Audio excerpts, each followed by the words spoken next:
தமிழக அமைச்சர்கள் ஒவ்வொருவரும் தங்களின் சாதனை பட்டியலை வெளியிட வேண்டும் என பாரதிய ஜனதா கட்சியின் மாநில தலைவர் தமிழிசை சவுந்தரராஜன் வலியுறுத்தியிருக்கிறார். சென்னை விமான நிலையத்தில் செய்தியாளர்களிடம் பேசிய அவர், அதிமுக ஆட்சி பொறுப்பேற்ற ஓராண்டில் அக்கட்சி இரண்டாக பிளவுபட்டிருக்கிறது என்று விமர்சித்தார். திமுக அரசியல் லாபத்திற்காக விவசாயிகளை பயன்படுத்திக் கொள்வதாகவும் தமிழிசை குற்றம் சாட்டினார்.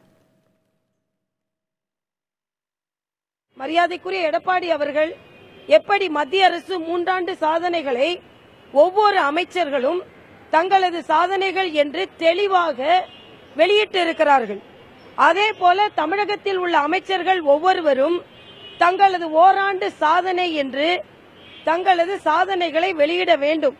அப்பொழுதுதான் இன்னும் மக்களுக்கு செய்ய வேண்டிய பணிகள் எவ்வளவு இருக்கிறது என்று தெரியும்.